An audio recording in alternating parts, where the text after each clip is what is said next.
Los miembros numerarios de la Academia Mexicana de la Lengua tienen la obligación, por disposición estatutaria, de ofrecer periódicamente una lectura de su autoría, una exposición, una charla o una conferencia en las sesiones plenarias de la corporación que se llevan a cabo quincenalmente.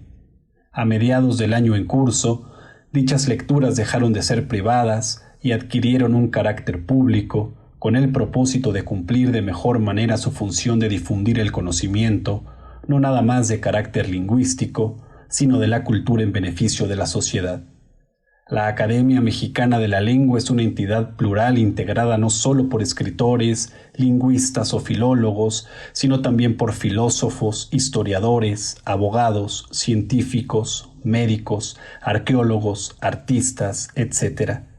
En ella convergen diversos pensamientos, ideas, visiones del mundo y posiciones políticas, de tal manera que la Academia es una corporación garante de la pluralidad y de la libertad de expresión. Sobra decir que la responsabilidad de las presentaciones y de las conferencias que cada uno de los académicos presente en esta sucesión de programas tiene un carácter individual que no necesariamente refleja la posición de la academia, apolítica por definición.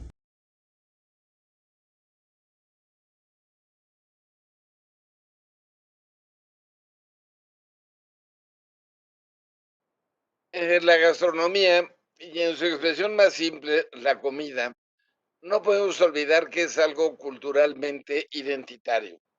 Y las palabras y términos con que designamos los guisos y las distintas preparaciones, por consecuencia, también son identitarias. Por otra parte, como es bien sabido, para preparar un diccionario no de comida, sino del tipo que sea, no es simplemente hacer una lista de palabras.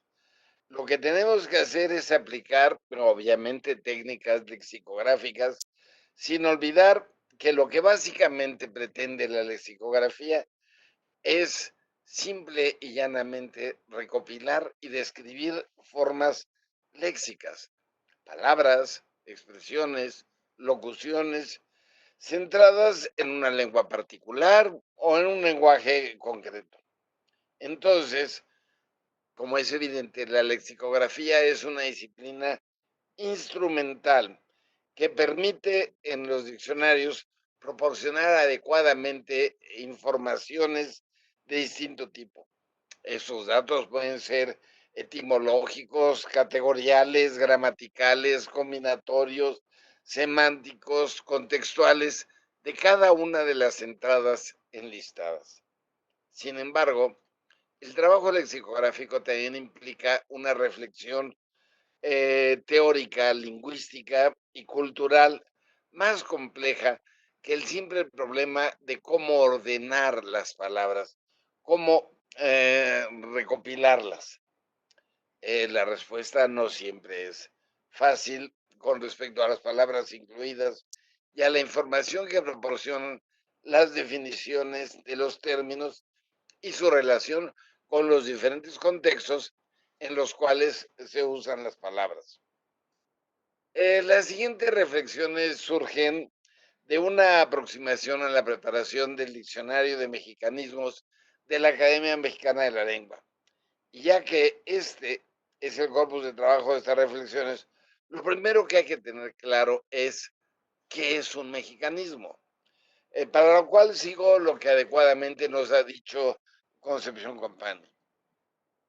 Lo que otorga carácter de mexicanismo a una forma es que ésta se emplee en México y no en el español europeo castellano, y que su uso esté generalizado en nuestro país, porque los hablantes, cualquiera que sea nuestra escolarización o falta de ella, le hemos otorgado carta de naturaleza mediante su empleo y reconocimiento. Me parece importante el señalamiento de Concepción en cuanto a la condición de uso generalizado. Pues hay que tener cuidado para considerar algo como mexicanismo con la creación léxica personal, generacional o incluso local. Eh, Todo localismo, toda generación creativa de lenguaje no necesariamente va a ser un mexicanismo, aunque la usemos en México.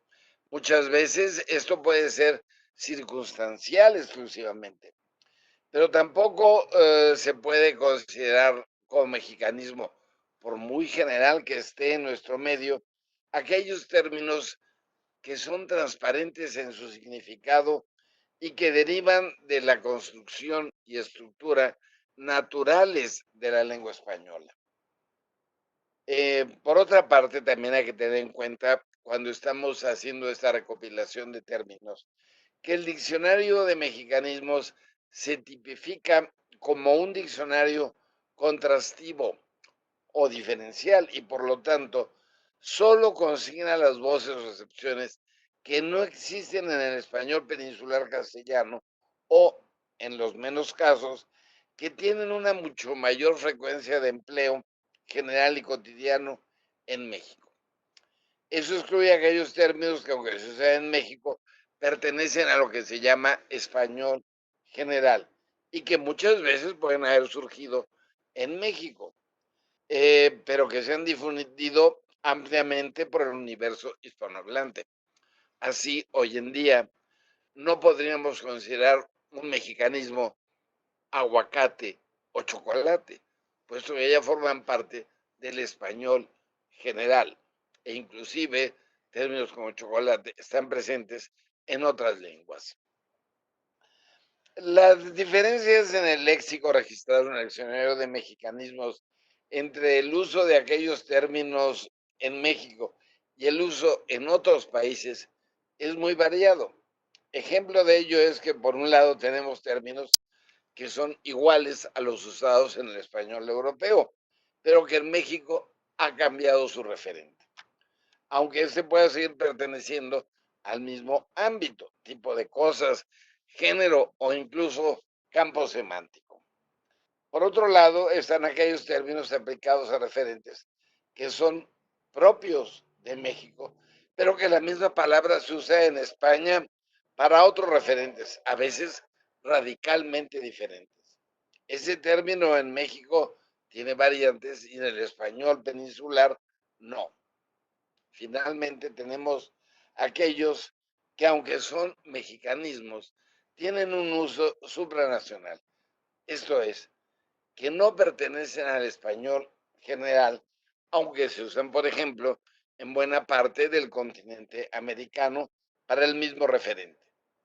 Pero luego tenemos que el mismo referente en México tiene múltiples variaciones que la lengua de una u otra forma recoge y que además parece referente multiforme, utiliza diversos términos que incluso pueden ser solamente locales o regionales. Todos esos términos son mexicanismos en cuanto los empleamos y reconocemos en México, aunque no sean exclusivos de nuestra colectividad.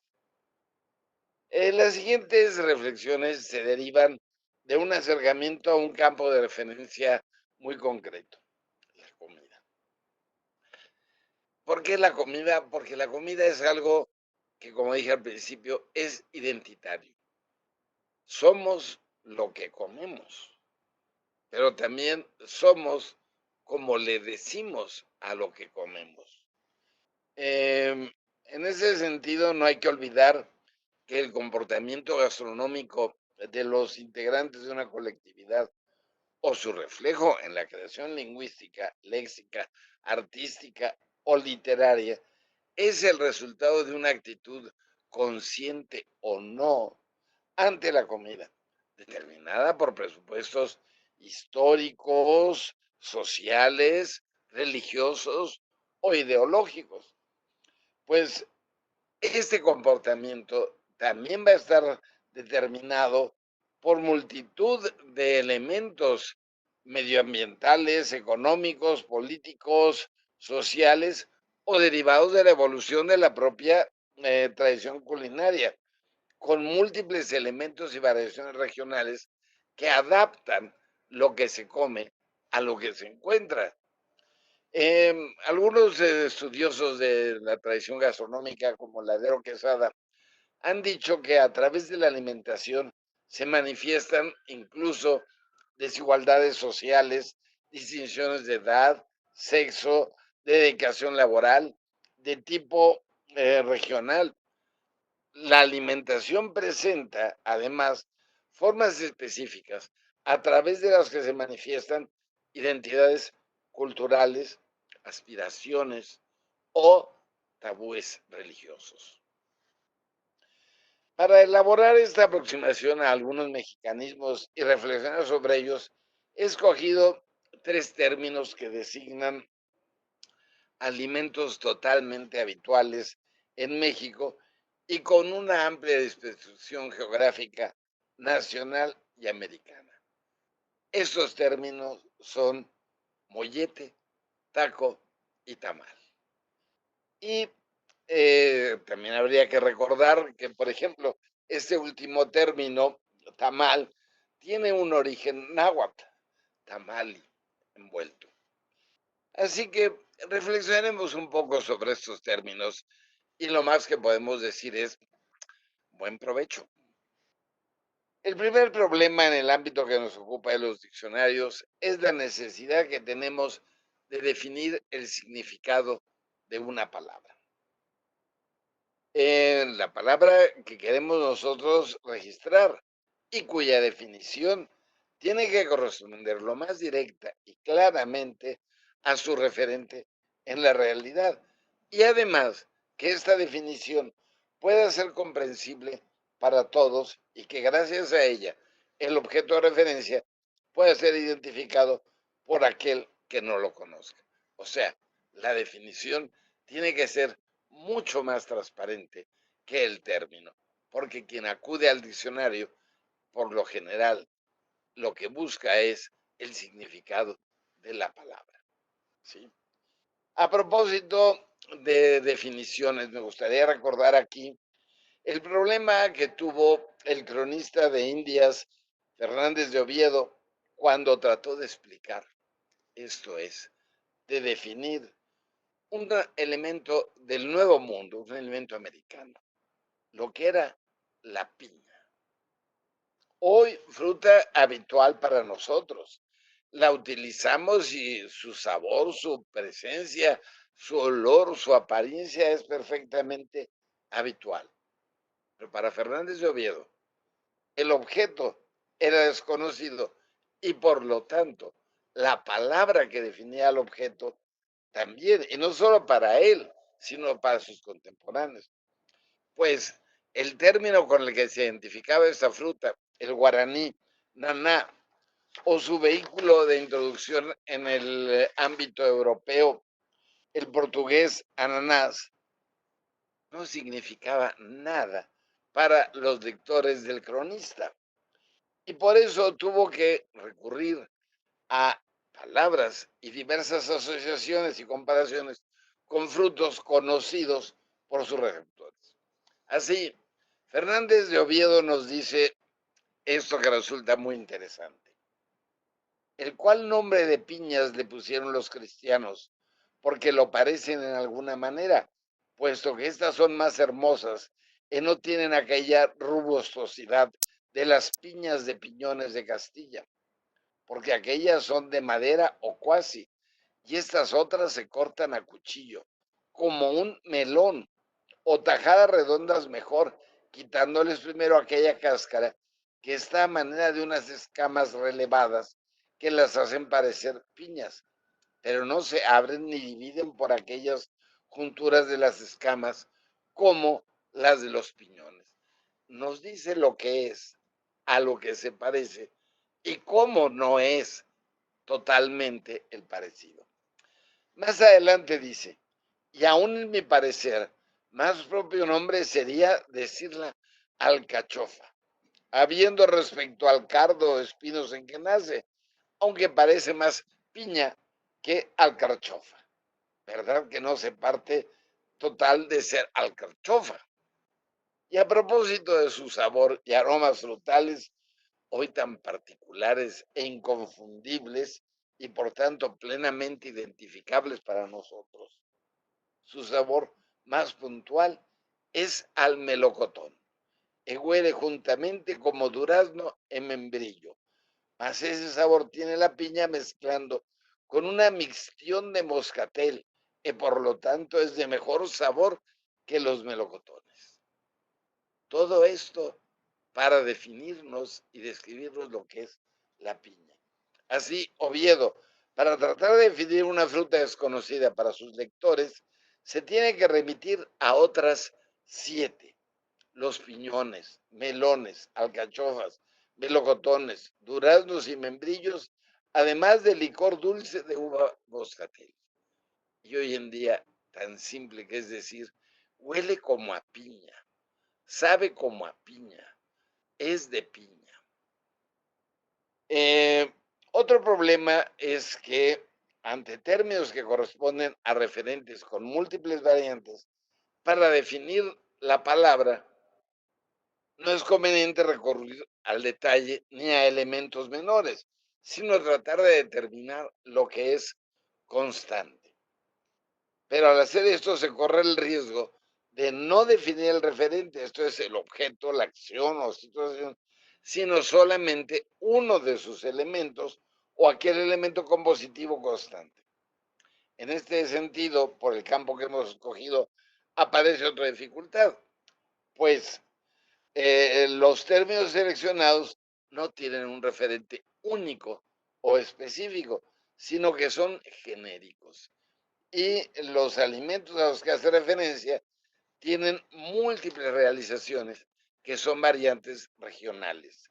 Y los referentes varían tanto por condiciones geográficas como por tradiciones y usos particulares. Veamos cómo varios diccionarios han definido el primer término seleccionado, mollete, tomando en cuenta que su referente en otros lugares no es el que designa la palabra mollete en nuestro país, pues aunque el término se usa en España, Cuba, Honduras, Guatemala, Perú, Bolivia y México, no es realmente un término supranacional, pues en cada lugar quiere decir algo distinto, aunque del mismo género, ya que se refiere a distintos tipos y preparaciones de pan. El diccionario de la lengua española dice desde una perspectiva obviamente peninsular: panecillo de forma ovalada, esponjado y de poca cochura, ordinariamente blanco. Eso es. Alguien que en México ve un mollete y contrasta con la definición que tiene el DLE, va a encontrar una diversidad, va a encontrar que no corresponde exactamente. Pues para el diccionario de la lengua española, el mollete es simplemente un tipo de pan común en España. Ojo, aunque en España el término se aplica también a una preparación, especialmente para el desayuno en la región de Andalucía, que además implica no solamente el pan, sino también el aceite de oliva, el tomate, aunque pueden ser también otros alimentos untables como la sobrasada o el paté. Todo eso configura el mollete, ya no solamente el pan. Para el Diccionario del Español de México, ya en un contexto nacional, se especifica el tipo de pan, el bolillo, y señalan dos posibilidades de alimentos sobre el pan: mantequilla o frijoles. Aunque de esta forma no se señalaría algo específico del mollete, como es el corte del pan y la preparación. Con esta definición, el mollete ya no es solamente un pan específico, sino una preparación. El DEM lo define así: bolillo tostado o dorado, untado con mantequilla o con frijoles refritos. O sea, ya tenemos dos diccionarios, dos trabajos lexicográficos y dos posibilidades del término para un objeto particular. Por su parte, el Diccionario Breve de Mexicanismos, también en el contexto mexicano, da más detalles sobre la preparación del mollete, los ingredientes que lleva y cómo se sirve. Y nos dice: bolillo partido horizontalmente y tostado, untado con frijoles refritos, queso y salsa. Finalmente, nuestro diccionario de mexicanismos de la academia es más específico y da cuenta de que es un alimento caliente y que además el pan tiene al menos dos posibilidades de alimentos que lleva. Una general, los frijoles gratinados, aunque pierde el elemento que habitualmente se consume con salsa, y otra local, el occidente, de mantequilla con azúcar. Y nos dice, trozo de baguette o bolillo partido longitudinalmente, calentado y untado con frijoles refritos y cubierto con queso gratinado en la parte superior. Y como una segunda acepción, en el occidente, trozo de pan blanco salado, partido longitudinalmente, calentado y untado con mantequilla y espolvoreado de azúcar. Como se puede ver fácilmente, se ha ido complicando. Ya tenemos dos acepciones para un mismo término que corresponden obviamente a referentes del mismo campo de la comida, pero que funcionan de manera distinta. Ahora, aquí es bueno recordar que nuestro diccionario de mexicanismos no es una obra clausurada, es una obra dinámica que ha evolucionado y trata de ser mucho más operativo, amén de ser más específico y proporcionar más información, hoy en día especialmente gramatical. Así, la última versión del diccionario de mexicanismos se vuelve más precisa y ya recoge tres posibilidades en tres acepciones. Pues señala molletes calientes y fríos, y a la versión de mantequilla ya le da la condición de general y el tipo de pan es genérico, no una forma particular o específica.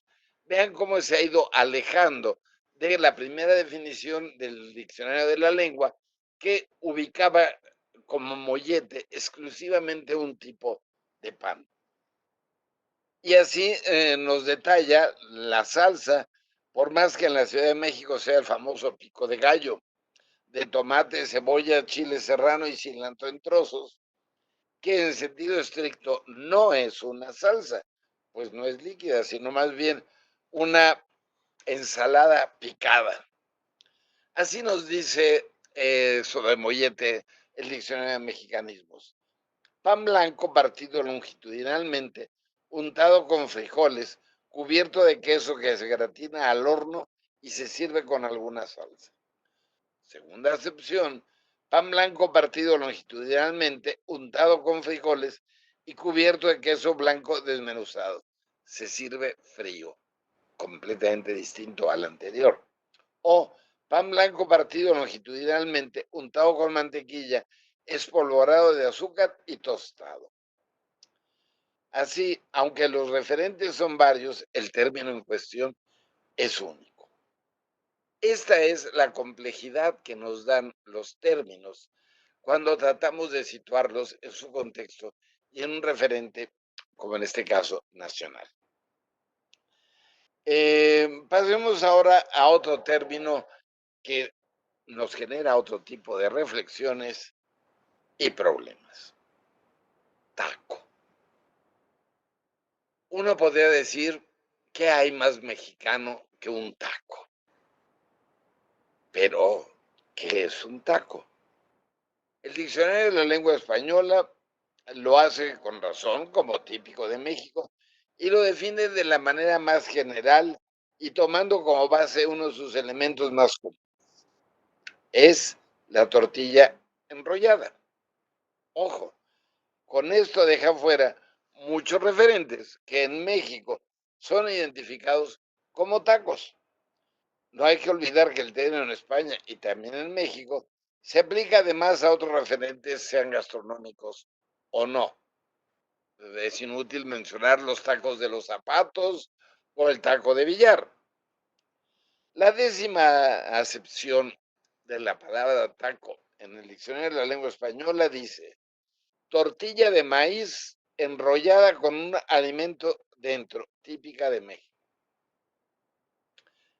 Vean todo lo que se ha quedado fuera. Por ejemplo, uno podría no recordar tacos al pastor que no van con la tortilla enrollada o tacos en distintas zonas del país.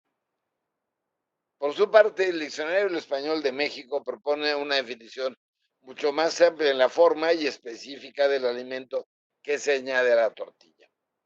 Además, define solamente una de las muchas modalidades de los tacos, el llamado taco placero, pero en este caso sin ser específico de composición. Eso es lo que dice. Taco es tortilla de maíz o de harina que se dobla o enrolla para envolver algún alimento que se le añade, como frijoles, quelites, salsa, carne. Y nos da unos ejemplos. Nos comimos unos tacos de pollo, tacos de cochinita, un puesto de tacos. Y define como taco placero el que se come en cuanto se hace y es generalmente más grande o contiene más relleno que el normal. ¿Hasta qué punto no sería esto aplicable a muchos otros tacos que el placero? Por lo general, el taco se come en cuanto se hace. Por otra parte, el diccionario de Gómez de Silva hace especificaciones que reducen el ámbito gastronómico, las carnitas y chicharrones, y mantiene como elemento nuclear de la definición la forma enrollada de la tortilla. Y nos dice que taco es tortilla de maíz enrollada que lleva dentro carnitas o chicharrones, queso, aguacate o una mezcla de varios alimentos. Bien, todo esto es cierto. El problema es hasta dónde define plenamente el referente y permite identificar una multitud de referentes con el mismo término. La definición de nuestro diccionario en su primera versión es muy general, pero además define 8 realizaciones diferentes del taco según su elaboración y una regional. Y así nos dice, uno, que el término es supranacional, o sea, se utiliza en distintos países para este mismo referente. Tortilla de maíz o harina de trigo caliente y enrollada con algún alimento dentro. Y pasa a detallar. Taco al pastor, el que se prepara con una tortilla de maíz más pequeña que la habitual, con carne de cerdo adobada, cebolla, cilantro y un pequeño trozo de piña. ¿Hasta dónde llegó la piña de Fernández de Oviedo? De canasta, tortilla de maíz caliente, adobada, doblada por la mitad con algún guiso dentro, que se distribuye uno al lado del otro formando una espiral en una canasta y se envuelven en tela y plástico para que suden. Taco dorado, tortilla enrollada y frita rellena de diversos ingredientes. Taco gobernador, el que es típico del estado de Sinaloa, elaborado con camarón, pacotilla y queso fundido. Taco placero, el que se prepara con tortillas recién hechas, chicharrón, salsa picante y aguacate. Taco sudado, véase taco de canasta. Taco tuxpeño, en occidente, taco de canasta o taco sudado. Como ven, los referentes se multiplican y al multiplicarse, ya aquello de la tortilla enrollada no es suficiente. En la nueva versión amplía el aspecto de la forma del taco, el diccionario, y da 6 locuciones sustantivas que corresponden a otras tantas realizaciones del taco. Tortilla caliente de maíz o de harina de trigo, enrollada o doblada con un alimento dentro. Vean lo que trata de ser lo más general. Ya no solamente la tortilla, sino la forma y lo que tiene. Y recoge taco al pastor, el que se prepara con carne de cerdo adobada, obtenida de un trompo y con un pequeño trozo de piña. De canasta, el que se prepara doblado por la mitad y se suda generalmente en una canasta cubierta con tela y plástico. Es importante cómo se han ido perdiendo detalles que corresponden más a una visión enciclopédica y no a una definición lexicográfica. Taco dorado, el que se fríe hasta volverse crujiente. Taco gobernador, el que es elaborado con camarón, chile verde y queso fundido, típico del estado de Sinaloa. Ojo, este es un tipo de taco que está registrado, está patentado. Taco placero, el que se prepara con chicharrón, queso, salsa picante y aguacate, y taco sudado. Sin embargo, la posibilidad de variación en el referente nacional no se limita a esto. Tenemos que distintos alimentos se preparan en forma de tacos. Hay algunos que son transparentes. Por ejemplo, decir tacos de pollo no sería necesario incluirla en el diccionario, porque es una construcción natural del español. Taco de pollo, taco de pescado, taco de. Eh, la forma de prepararlos va a cambiar, la forma de presentarlos. Y entonces recogemos algunos simplemente como ejemplo de esta multiplicidad léxica que nos habla de la riqueza, de la manera en que identificamos los referentes y de la riqueza gastronómica con esa identidad cultural. Por ejemplo, tacos acorazados.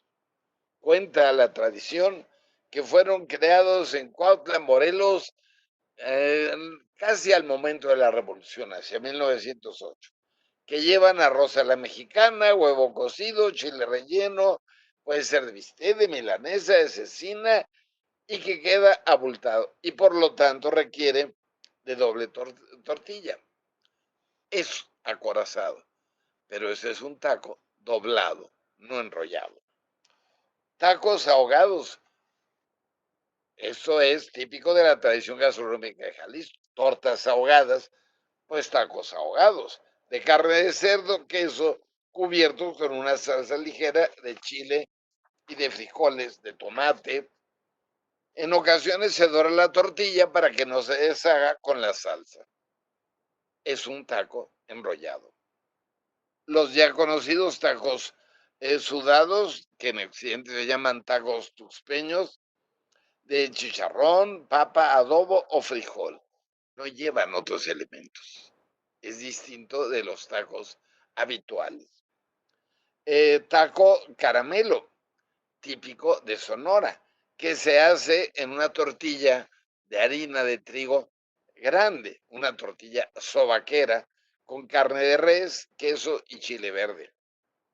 Los ya mencionados también, tacos gobernador de camarones, pimiento, apio y queso que son doblados. Pero tendríamos otros que, aunque corresponden a una estructura natural de la lengua, decir taco de guisado. ¿Pero qué quiere decir esto de guisado? Pues es chicharrón en salsa verde, rajas con crema, papas con chorizo, mole, tinga, ensalada de nopales, albóndigas y que pueden ir acompañados con huevos o pueden ser de salchicha en salsa de tomate. Hay versiones regionales de tacos. Los tacos laguneros de Coahuila, que son tortillas de maíz pasadas por manteca de cerdo, rellenas con cebolla, rajas de chile poblano y jitomate que se bañan con crema y queso rallado y se hornean. ¿Qué distancia hay entre unos tacos laguneros y unos tacos de canasta? Los tacos mineros de la región de Aguascalientes, Hidalgo, Guanajuato, Zacatecas, que son tacos de tocino, frijoles, carne de cerdo y papas. Los ya mencionados tacos al pastor, que es de carne adobada, que en Baja California son de trompo, que se toman en Monterrey, en el noroeste, en Puebla, y que cuenta también la tradición que fueron creados en los años 40. Unos dicen que en los años 60, que fueron creados en Puebla o en la Ciudad de México y que provienen de la colectividad libanesa establecida en México. Los tacos placeros, ya mencionados, o los tacos potosinos, que son tortillas remojadas en salsa de chile colorado o jitomate rellenas con pollo o queso que se fríen y se sirven cubiertos con ejotes, papas y zanahoria cocida y queso desmenuzado, a los cuales se les puede agregar salsa de chile verde o rojo, rebanadas de jitomate, aguacate y crema. Esto es una variedad de tacos que utilizan el término taco. Pero ahora, hay otros objetos de la comida mexicana que tienen otros nombres y que en sentido estricto serían también tacos. Pensemos, burritos de la zona de Sonora, Chihuahua, Durango, que es la tortilla de harina de trigo con carne asada, carne deshebrada, con papas y chile, frijol o requesón enrollados y cerrados en sus extremos.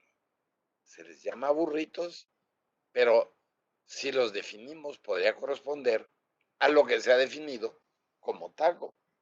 O las chimichangas de Sonora, Sinaloa y General del Norte, de carne seca, carne machaca, chilorio, carne asada envuelta en tortillas de harina y fritos en aceite.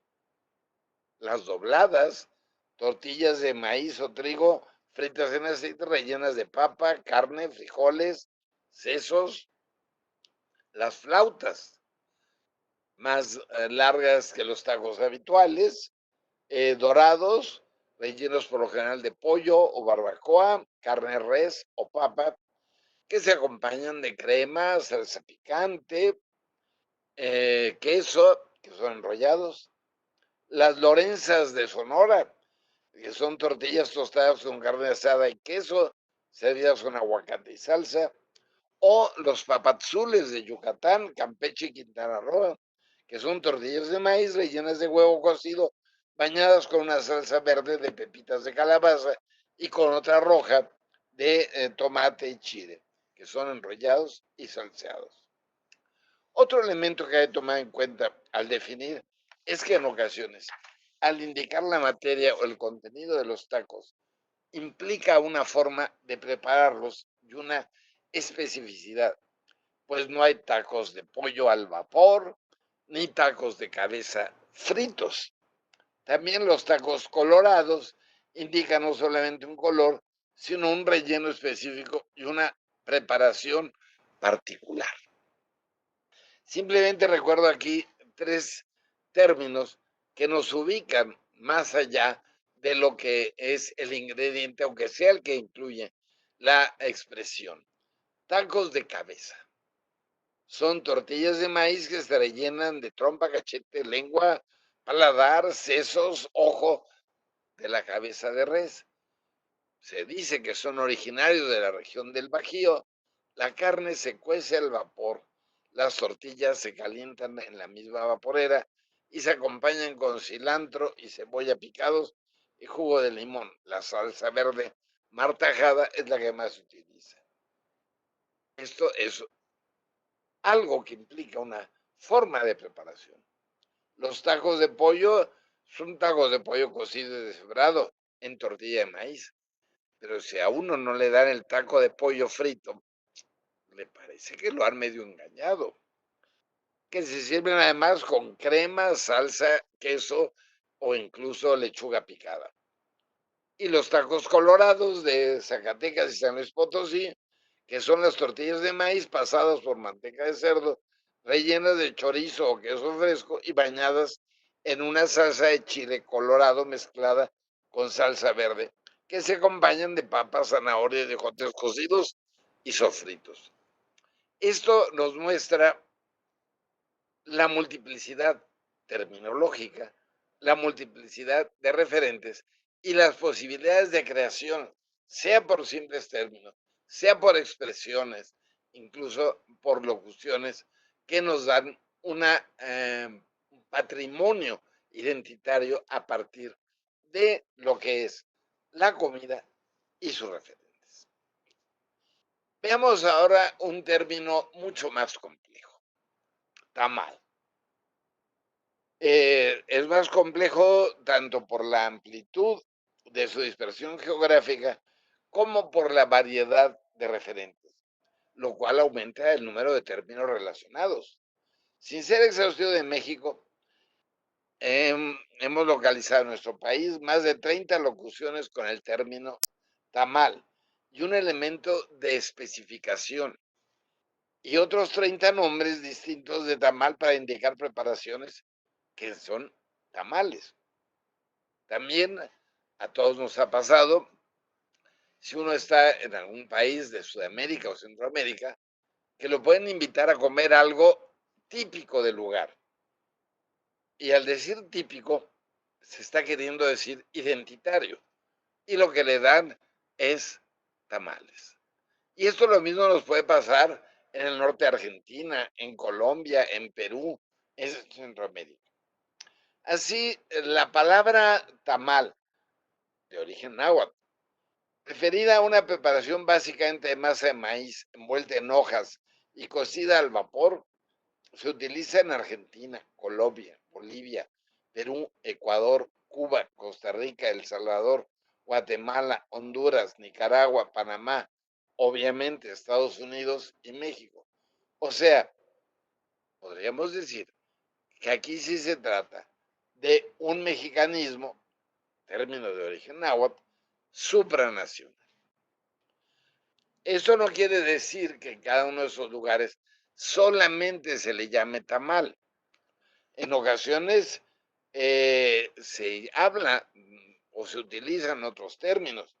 Por ejemplo, en Venezuela, partes de Colombia, Ecuador y Cuba, se le llaman también hallacas. En Bolivia y Perú se le llama tamal si es elaborado con maíz y humita si se emplea el maíz tierno, el elote. En Colombia se les llama tamales. En el Caribe se conoce como pasteles de masa, pasteles de maíz o hallacas. Y en Colombia son molidos o hallacos. Va a variar tanto la manera de preparar la masa como el tipo de hoja en la cual se envuelve para su cocción. Y eso puede hacer que cambie el término.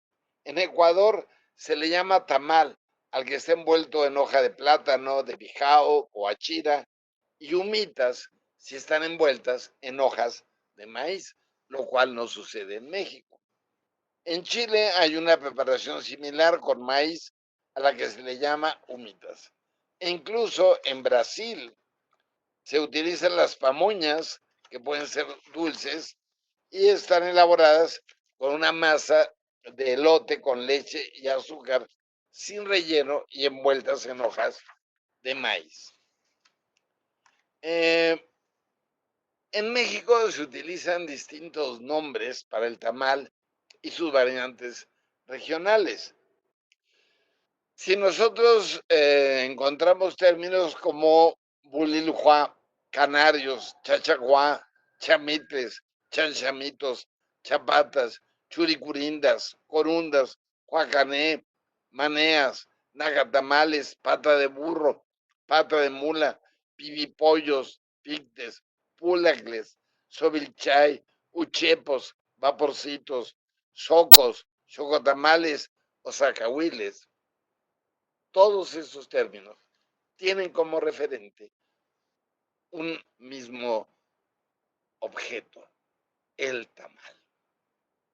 Claro, tratar de sintetizar esta inmensa pluralidad nos lleva a decir que los tamales pueden ser cocidos al vapor al horno, envueltos en hojas variadas, plátano, mazorca de maíz, del tallo del maíz, carrizo, hierba santa, chaya, aguacate, todo, papatla o choco, salados o dulces, con rellenos vegetales, frijoles, calabacitas, chayote, jitomate, zanahorias, chiles, pepita de calabaza, jonjolí, amaranto, chaya, hierba santa, chipilín, cilantro, perejil, quelite, tomate verde, uva pasa, jugo de naranja, ciruelas, piñas, zarzamora, aceitunas, nueces, especias, flores o biznagas, o de origen animal, como manteca de cerdo, mantequilla de leche, leche, crema, queso fresco, requesón, huevos, carne de puerco, carne de pollo, carne de res, carne de guajolote, de pato, de venado, charales, camarones, pescado, de masa de maíz, de elote, de frijol o incluso harina de arroz o de maíz. Es un mundo muy complejo léxicamente y gastronómicamente. Ahora bien, el DLE, el Diccionario de la Lengua Española, va a definir los tamales como una especie de empanada. Fernández de Oviedo, no estás tan lejos. Tenemos que seguir definiendo por comparaciones. Y nos dice, aunque no da una idea muy exacta de lo que es un tamal, especie de empanada de masa de harina de maíz envuelta en hojas de plátano o de la mazorca del maíz y cocida al vapor o en el horno. Las hay de diversas clases según el manjar que se pone en su interior y los ingredientes que se le agregan. Pues sí, es cierto. Señala que es un americanismo e incluye además las definiciones de 3 variedades mexicanas de tamal: nacatamal, vaporcito y zacahuil. El Diccionario del Español de México señala que el tamal tiene una forma rectangular, aunque me parece que esto solamente es propio de los tamales del sureste y no de los del altiplano. O puede ser típico de los envueltos en hojas de plátano y no de los envueltos en hoja de maíz. Y nos dice, ya no es tipo de empanada, sino alimento que consiste principalmente en una masa de maíz y manteca, de forma rectangular, con bordes redondeados y relativamente aplanada, cocida al vapor y envuelta en una hoja de maíz o de plátano. Generalmente se rellena con carne y salsa verde, tamal verde, roja, tamal rojo o con dulce, tamal de dulce. Hay una gran variedad de preparaciones, ¿cierto? O variedades mexicanas de tamal solo registra los términos manea, zagatamal, vaporcito y zacahuil. El diccionario breve preparado por Gómez de Silva va más lejos buscando explicar lo que es el tamal y termina decir que es una especie de pan o empanada, lo cual no parece que aclare mucho el referente. Especie de pan o empanada de masa de maíz cocida al vapor, comúnmente envuelto en hojas de mazorca o de plátano. Se le puede agregar como relleno carne de pollo, de cerdo, de res y salsa. También hay tamales de dulce. Nuestro diccionario de mexicanismos, en su primera versión, da una definición sintética, tomando los elementos que son constantes, aunque de manera no muy exacta se refiere a masa de harina de maíz y que identifican el referente y obviamente no sus variantes, las cuales se recogen como acepciones al número de 16. Masa de harina de maíz que generalmente está rellena de diversos ingredientes, envuelta en hojas de plátano, mazorca de maíz y cocida al vapor o en horno. En esto coinciden las definiciones, porque como mencionábamos al principio, cuando definimos un término, hay que tomar los elementos constantes, aunque a veces se pierde el que es el objeto y se señalan solamente sus elementos. Y recoge como variantes del tamal o expresiones del tamal: barbudo, chapaneco, de cazuela, de ceniza, de chepil, de chipilín, de dulce, de elote, de horno, de mole, oaxaqueño, rojo, tarasco, tonto, miscoco, totonaco y verde.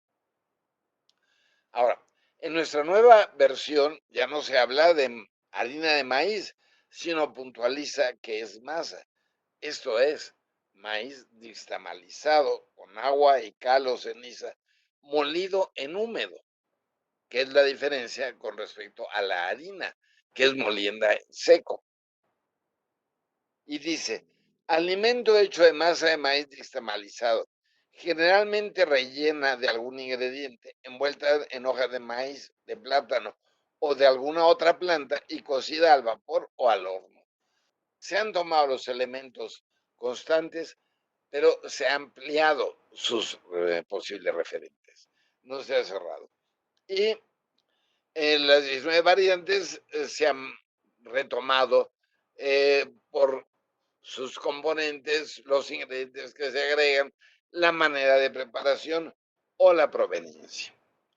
Sin embargo, una mínima revisión de recetarios, de tradiciones gastronómicas, nos lleva a más de 30 términos que identifican las distintas modalidades del tamal a lo largo del país, así como la variedad de sus ingredientes. Mencionaremos algunos. Por ejemplo, brazo de reina, de mestiza o de indio. Es un tamal en Yucatán.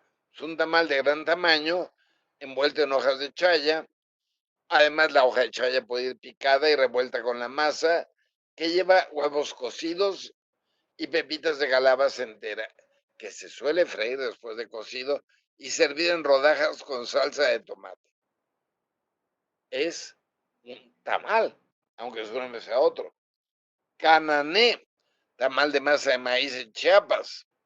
Chamitle, que viene de San Luis Potosí, Veracruz y la Huasteca, y es un tamal dulce pequeño, con piloncillo, queso. O los chanchamitos de Tabasco, también de forma pequeña y circular. La chapata de Michoacán, que es un tamal de maíz negro o rojo, manteca de cerdo, chía de chapata, amaranto, con canela y piloncillo. O la charicurinda, también de Michoacán. El chichiquil de Veracruz, el chopo de Chihuahua, la corunda de Michoacán, aunque también se toma en Jalisco y Colima, que es tamal de masa de maíz, manteca de cerdo y leche o agua, y que va en hojas de maíz, o se le llama de ceniza en hojas de carrizo. El cuchunuc de Chiapas, que es también de masa de maíz, cuitón de la Huasteca, los chovitos de Yucatán, que es un tamal pequeño de masa de maíz, manteca de cerdo y que a veces lleva la hoja de chaya picada y molida. El huacané de Chiapas, la manea de Tabasco y Chiapas, el pollo de Yucatán, que es tamal con carne de pollo y cerdo, el nacatamal de Michoacán y Guerrero, que es un tamal de masa de maíz relleno de carne de res o de cerdo. También puede llevar hongos con salsa de chile y que son de pequeño tamaño. Niscoco de Sinaloa, pata de burro de Oaxaca, que es tamal de masa de maíz, agua y sal, que se enrolla y se envuelve en hoja de pozol u hoja de to y que se cuece al vapor. Que por contraste, en Veracruz está la pata de mula, que es un tamal grande o individual de masa de maíz relleno con frijoles negros cocidos y molidos. El pibipollo de Yucatán, picte de Chiapas, piltamal en Hidalgo, pique en la Huasteca veracruzana, que es un tamal pequeño relleno de carnitas de cerdo y frijoles caldosos. El potse de Tabasco, que es tamal con carne de res y hierba santa. El pulacle, tamal pequeño de masa de maíz blanco relleno de verdura picada en salsa de jitomate de la zona Veracruz, frontera con Puebla. Zacatamal de Hidalgo, que es un tamal grande con carne de cerdo, chile rojo y hojas de plátano.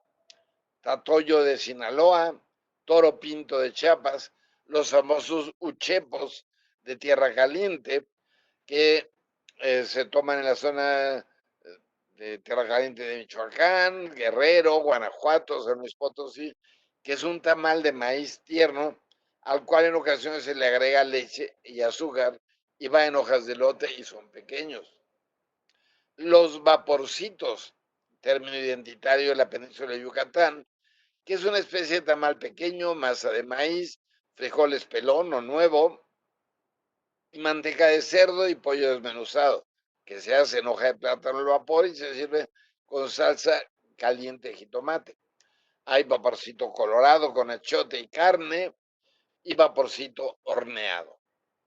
El soco de Veracruz y el famoso zacahuil de la Huasteca, que es un tamal grande de masa martajada de maíz, carne de cerdo, pollo, guajolote, chiles secos, hecho en una tina metálica y cubierto con hojas de plátano y al horno.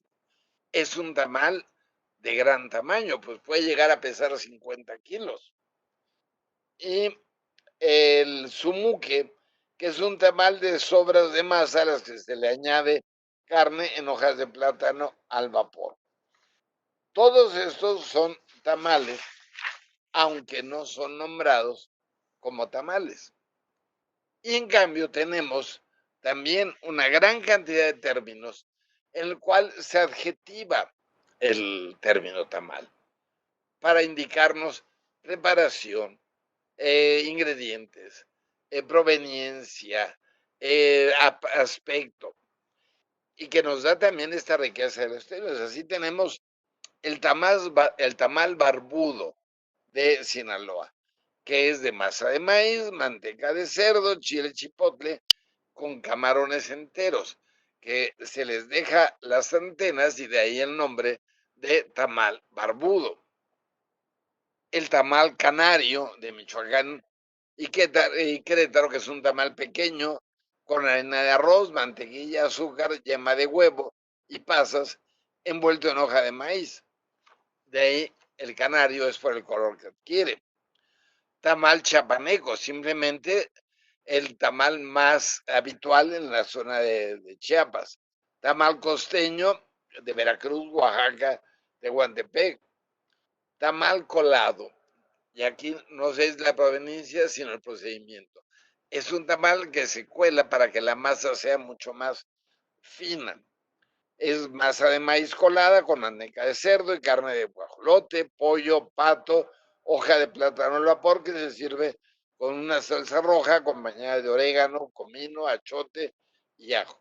Son tamales más grandes, de unos 15 centímetros. Tamales que pueden ser peyorativos, como el tamal tonto de Sonora. Es tonto porque solamente es manteca de cerdo y masa de maíz sin relleno. Tamal de agua, que es el tamal tonto, pero en Tlaxcala. Eh, Tamal de cazuela, que se hornea en molde en Veracruz, Yucatán. Tamal de ceniza, es masa de maíz cocido en ceniza en vez de cal. Tamal de charales, que en realidad es una forma de compactar con ajo y cebolla, chile jalapeño, la masa con charales. Tamal de chepil de Oaxaca, Chiapas, Tabasco, que es un tamal de masa de maíz, manteca de cerdo, caldo de res o pollo y hojas de chepil. En hojas de maíz al vapor que se sirve con salsa de chile pasilla. El tradicional tamal de dulce del centro, que se hace con la masa, con piloncillo rallado, azúcar, manteca de cerdo y agua, y que la masa tiene la peculiaridad que se colorea de roso o roja, color que antes venía de la cochinilla, uvas pasas o trozos de biznaga, acitrón, hojas de maíz al vapor, que también se puede rellenar con piña. Tamal de elote, tamal de horno, tamal de mole o tamales para fiestas particulares como el tamal de muertos de masa de maíz azul rellena de queso añejo y salsa de chile ancho que se utiliza precisamente para las ofrendas de días de muerto. Eh, Tamal de ombligo, que recibe este nombre por la forma. Es un tamal de masa de maíz con manteca de cerdo que se rellena con una pasta de frijol o haba cocida con hoja de aguacate y una de las puntas de la hoja se sume para formar un hueco. Tamal de rajas, tamal de sal, tamal de venado en Yucatán. Y tenemos tamales huastecos, norteños, oaxaqueños, orientales, o tamal rojo relleno de carne y salsa de chile colorado, tamal verde con una preparación por lo general de pollo o carne de cerdo en salsa de tomatillo, de tomate verde, tamal tapatío, tamal tarasco, tamal yucateco colado en hoja de plátano.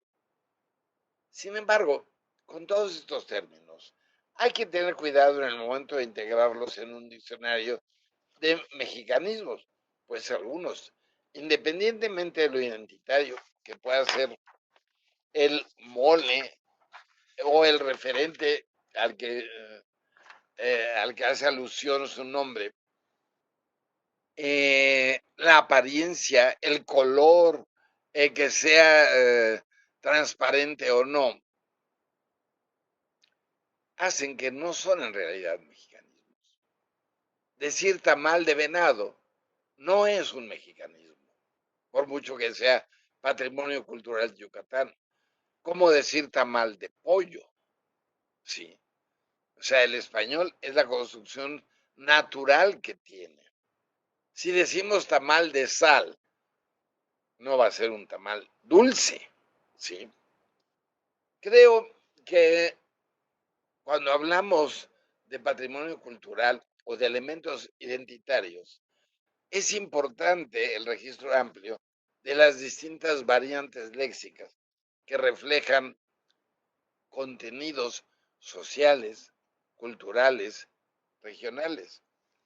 Pero cuando se hace un diccionario, no se hace una enciclopedia.